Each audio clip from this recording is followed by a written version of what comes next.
केंद्रीय गृहमंत्री अमित शहा पुण्याच्या दौऱ्यावर आहेत।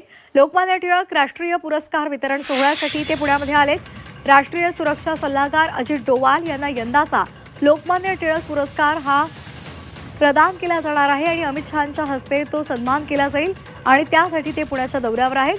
पुरस्कार सोहळ्याआधी ते अण्णाभाऊ साठे यांच्या पुतळ्याला अभिवादन करण्यासाठी गेलेले आहेत। सारस बागेसमोरच्या पुतळ्याला ते अभिवादन करत आहेत आणि त्यानंतर पुरस्कार सोहळ्यासाठी ते रवाना होणार आहेत। आपण ही दोन दृश्य पाहतोय। अमित शहांचा पुण्याचा दौरा आहे आणि आता कार्यक्रमासाठी अमित शहा रवाना झालेले आहेत। तर दुसरीकडे काँग्रेस आणि वंचितचे कार्यकर्ते मात्र आक्रमक आहेत। काँग्रेसकडून हे आंदोलन केलं जात आहे। हातामध्ये फलक घेऊन अमित शहांच्या विरोधात जोरदार घोषणा दिल्या जात आहेत। काँग्रेसचे कार्यकर्ते आक्रमक झालेले आहेत। आपण ही दृश्य पुण्यातली पाहतोय।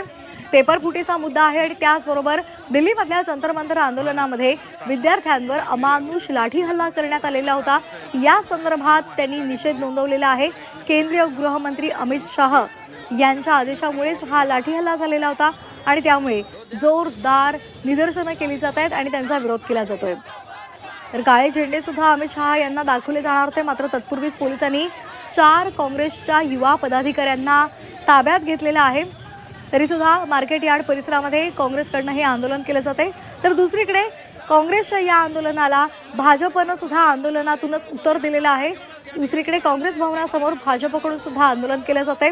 तर ही महत्त्वाची अपडेट आपण पाहतोय। आज संपूर्ण पुण्यनगरीमध्ये वातावरण तापलेलं आहे।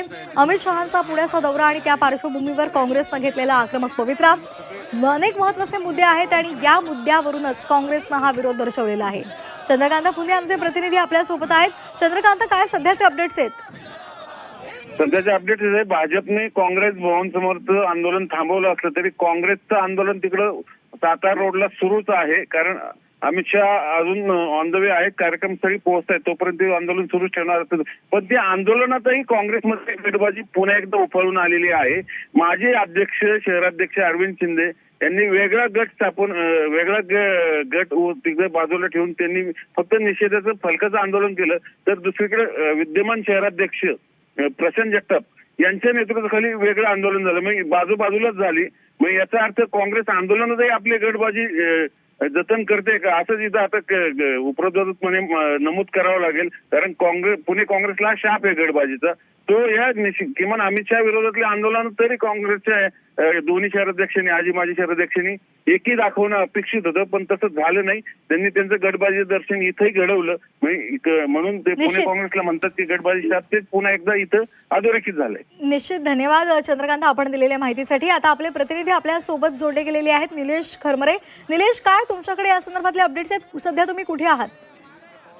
खरंच आता या ठिकाणी जर बघितलं तर मार्केट यार्ड चौक जो आहे त्या चौक परिसरामध्ये वंचित आणि काँग्रेस जे आहे ते एकत्र या ठिकाणी आंदोलन करत आहे। मागील 1 तासांपासून या ठिकाणी अमित शहाच्या विरोधामध्ये घोषणाबाजी सुरू आहे। अमित शहा पुणे दौऱ्यावर आल्यानंतर या ठिकाणी काँग्रेसने जे आहे ते आक्रमक भूमिका घेतलेली आहे। दिल्लीमध्ये ज्या विद्यार्थ्यांवर कथित लाठीचार झाला होता त्याच्या निषेधार्थ या ठिकाणी वंचित बहुजन आघाडी आणि काँग्रेसकडून निषेध म्हणून या ठिकाणी आंदोलन केले जात आहे। हातामध्ये काळे झेंडे या ठिकाणी काँग्रेसच्या कार्यकर्त्यांनी घेऊन अमित शहा गो बॅकच्या घोषणाबाजी या ठिकाणी सुरू असल्याचं पाहायला मिळतं। मात्र या दरम्यान काँग्रेसमध्ये 2 गट पाहायला मिळाले। माजी अध्यक्षांचा एक ग्रुप या ठिकाणी घोषणाबाजी करत होता, तर आजी अध्यक्ष जे आहेत त्यांचा एक ग्रुप जो आहे तो रस्त्याच्या एका बाजूला जाऊन बॅनरबाजी करत असल्याचं पाहायला मिळालं। मात्र दरम्यान आता हे दोन्ही ग्रुप जे आहेत ते आता एकत्र झालेलं पाहायला मिळतात आणि या ठिकाणी आता वंचित आणि काँग्रेस जे आहेत ते आता एकत्र आंदोलन करत असल्याचं या ठिकाणी दृश्यांमध्ये आपल्याला पाहायला मिळत आहे। मात्र आक्रमक भूमिका जी आहे ती आता काँग्रेसच्या कार्यकर्त्यांनी घेतलेली आहे। अमित शहा गो बॅकच्या घोषणाबाजी ज्या आहेत त्या आता या ठिकाणी ऐकू येत असल्याचं आपल्याला पाहायला मिळत आहे। अमित शहा ज्या कार्यक्रम जावत आहेत त्या कार्यक्रमाला भाषण सुरू होतात या ठिकाणी काँग्रेसचे कार्यकर्ते जे आहेत ते आता आक्रमक होणार असल्याची माहिती मिळत आहे। त्यामुळे अमित शहांना विरोध करण्यासाठी या ठिकाणी काँग्रेस आणि वंचित बहुजन आघाडीचे कार्यकर्ते जे आहेत ते आक्रमक झालेले आपल्याला पाहायला मिळतात। अगदी तर आपण ही दृश्य पाहतोय कशा पद्धतीने हे काँग्रेसचे कार्यकर्ते आक्रमक झालेत। हातामध्ये त्यांच्या वेगवेगळ्या पद्धतीचे बॅनर्स आहेत आणि त्यांनी अमित शहा गो बॅकच्या सुद्धा घोषणा दिलेल्या आहेत। प्रशांत जगताप सुद्धा आपल्याला इथे दिसत आहेत, त्याचबरोबर इतर महत्त्वाचे नेते आणि पदाधिकारी सुद्धा दिसत आहेत। प्रत्येक जण हातामध्ये वेगवेगळ्या पद्धतीचे बॅनर घेऊन अमित शहांचा निषेध नोंदवत आहेत। पुणे काँग्रेसमधील गटबाजी सुद्धा या निमित्तानं चव्हाट्यावर आलेली आहे। काँग्रेसमधल्या गटबाजी ही चव्हाट्यावर आलेली आहे, कारण वेगवेगळ्या पद्धतीनं वेगवेगळे मुद्दे घेऊन हे आंदोलन केले जात आहेत. तर एकाच मुद्द्यावर दोन वेगवेगळी आंदोलनं होत आहेत आणि त्यामुळे काँग्रेसला जे गटबाजीचं ग्रहण लागलेलं आहे ते पुन्हा एकदा समोर आलेलं आहे.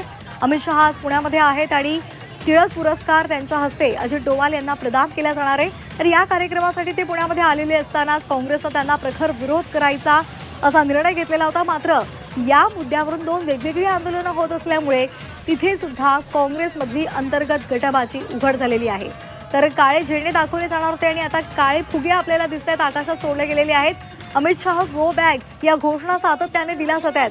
अजित डोवाल यांचा सन्मान करण्यासाठी अमित शहा पुण्यामध्ये आलेले आहेत आणि दुसरीकडे विरोधक सुद्धा मैदानात आहेत. एकूणच पुण्याचं वातावरण तापलेलं आहे.